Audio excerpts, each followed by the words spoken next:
ball.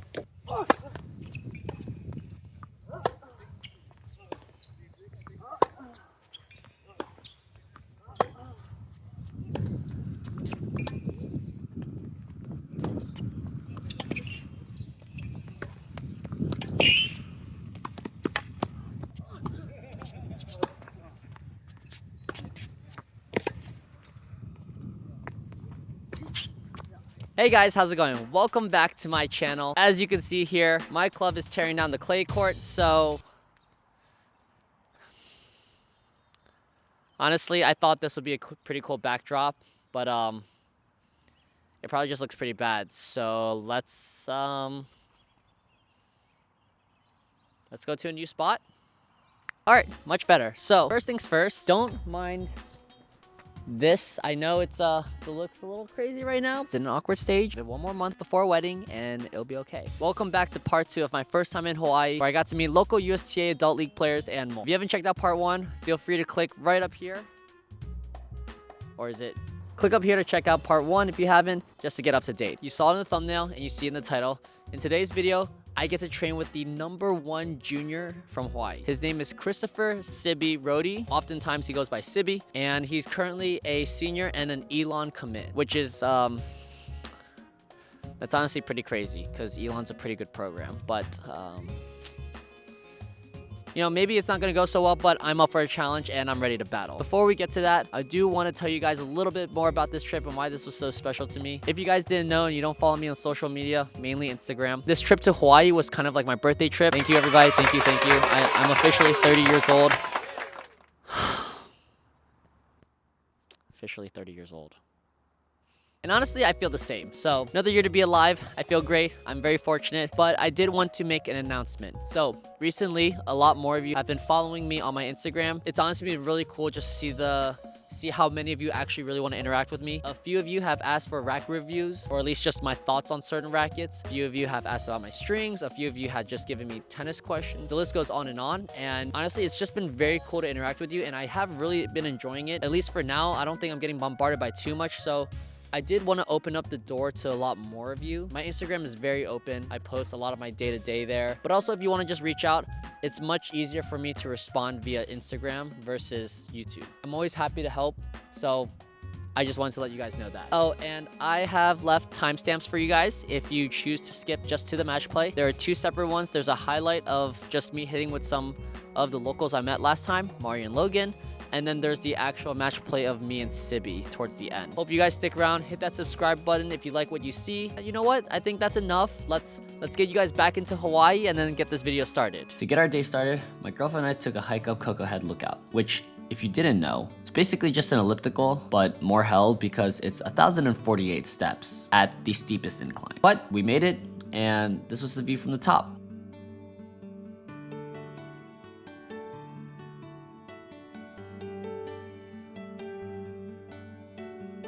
We then headed back down towards Waikiki, got some breakfast, went to the beach, and went to an amazing omakase spot called Omakase with Ong. It was an amazing 16-course menu, and the chef was quite the personality. He even, quote-unquote, donated a bottle for us to ensure that we would not stop taking drinks with him. 10 out of 10, I definitely recommend this dining experience. And then we made it to the first hitting session of the day. We're here at Manoa District Park, which is still crazy scenes. We're gonna hit a little bit again before I go train with Sibby, and so this is gonna be a little 2-parter. Hopefully I don't tire myself out too soon. Just gonna walk in right now, get a light hit, and then maybe play 1 set. Basically, I'm gonna have to go play Sibby right after. A little burnt now from Hawaii, but it's all good. I'm really excited to see these people again, and still the views are great, but it's so windy out here. It's so windy. For this session, because I was only here for roughly an hour or so, I'll only be posting the highlights. But here we are again with Mari and Logan at Manoa Valley Park. Mari and Logan are 2 local Hawaii tennis players that I met earlier in the week,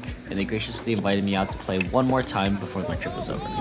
And let me tell you, tennis is such a small world, but if you do play tennis, I'm pretty sure you already know that. I met this family who's originally from Idaho and was in town for a wedding. I ended up pairing up with their son, Titan, I hope I didn't botch that. And fun fact, his brother who's getting married actually lives in Seattle. We had a blast playing with each other and even exchanged numbers for when he does want to come train if he's in town. But as you might be able to tell, these courts are definitely a little bit more on the rougher side, and the wind hasn't exactly died down since part 1. Enjoy these highlights because right after this, I head straight to another park to meet with Sibby.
Thanks again Logan and Mari for inviting me out to play and being extremely welcoming. But now, it was time to leave Manoa Valley Park and head over to Cocoa Head Park to play the #1 junior in Hawaii. Okay, we at park number 2. We're at Cocoa Head, about to meet up with this junior. His name is Sibby. Coming into Elon next year, so I'm excited to just get a good healthy strike in. We'll see how it goes. Okay, so while we are waiting for Sibby to get here, it's definitely less windy, but it's still super windy, and he just walked in. Why is this guy so tall? What the heck? What's up, brother? Hey, how's it going? All right, well, I thought we were just gonna drill and have fun, but Sibby wants to play a match. So we're gonna warm up, get a strike in, and then get going. Here's the first thing I noticed right off the bat. Sibby has a quick serve. I don't just mean that it's fast, but the time from his toss to his contact is very quick as well. It's almost like Nick Kyrgios' serve.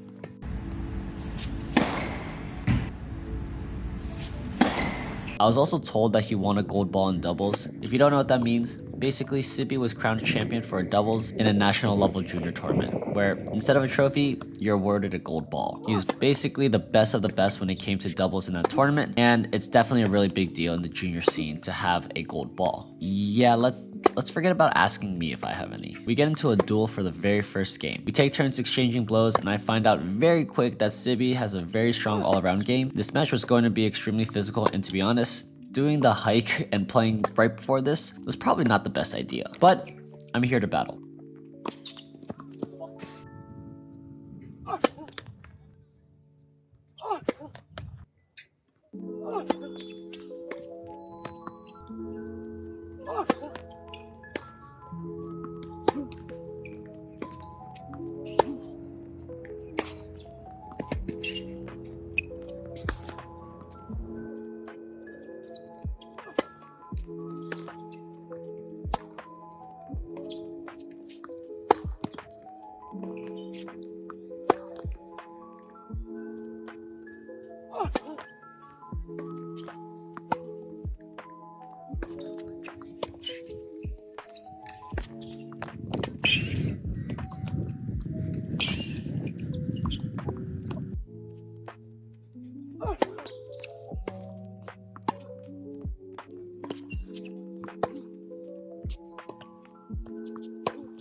I was able to come out on top of the first game after hitting a clutch passing shot, and now it's time to return Sibby serve. And oh my gosh, Sibby messed me up. He changed it up on me so much. I was fully expecting a bunch of big first serves as he was throwing them in the warm-up, but he ended up throwing a ton of slice serves and wasn't afraid to show off his net skills very early on. I definitely had to make an adjustment for future games. One thing I want you to point out is look how physical Sibby is with his ground strokes. The amount of energy that he's generating through his legs into the court is a big factor to why he's able to hit so big and transition to the net so well.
But even after being down a break, I get my shot to break back, and this happens.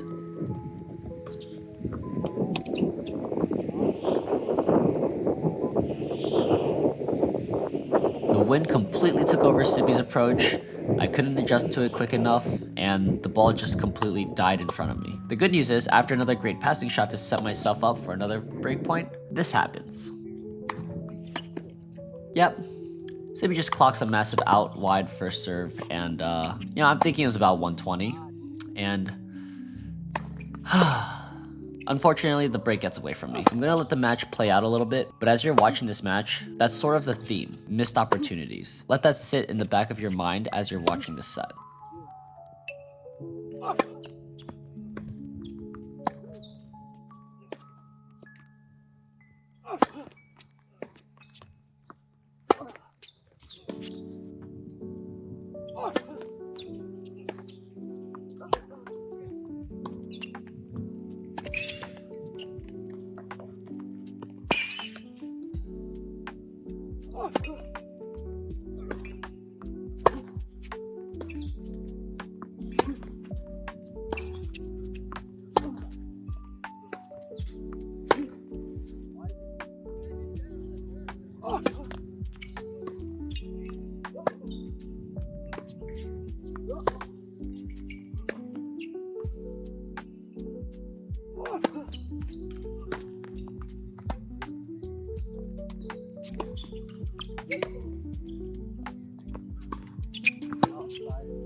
Losing the first set 1-6 is definitely not how I wanted things to go. But to be honest, I didn't really feel like I was out of the match. I don't want to be that guy, but the score was definitely not reflective of how I felt. I didn't feel like I was getting blown off the court. I just knew I wasn't able to close out on my game and break points. There were even a couple of games where I was starting up 30 love. But I'm going into the second set with a refreshed mind and new thoughts. I want to continue to try to be the one to initiate offense, and when in neutral, I want to hit high and heavy balls to Sibby's backhand. He's choked up on a couple of them already and missed. I want to try to get to that side as much as possible. But can't really do that if Sibby keeps cracking big first serves at me.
And another 2 break points that got away from me. Yeah, I think one of the biggest takeaways for me is my match toughness, mentally and physically. It's just not there, plain and simple. But that's to be expected. I don't play too many singles matches, at least not yet. This match definitely exposed my physicality and my ability to adjust to conditions in big situations. I'm gonna let the rest of this match play out. If you've made it this far in the video, thank you so much for your support. Hit that subscribe button, leave a like, and leave a comment down below on what you think I need to work on the most. I'm always open to feedback. Oh, and after this set, we play a bonus 10-point tiebreaker, which I do think you guys should stick around for because the results will definitely surprise you.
All right, tough one. The hard part is obviously I'm out of shape again. He's a very physical player, massive serve, and I think it was just hard adjusting to the conditions with the humidity, the wind, and it's not meant to be an excuse, but I just didn't do a good job adjusting at all.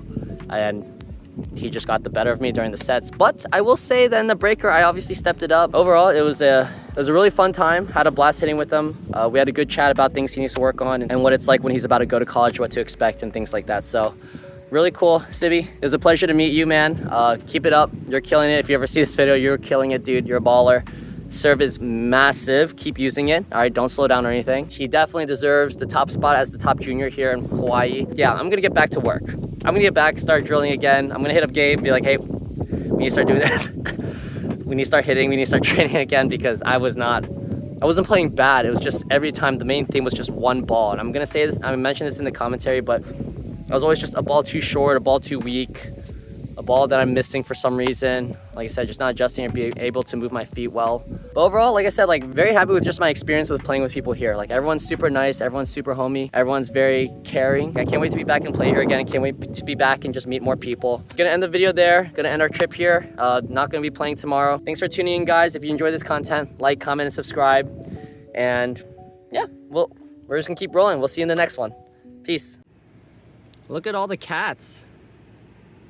Oh my God, that guy's just staring at us.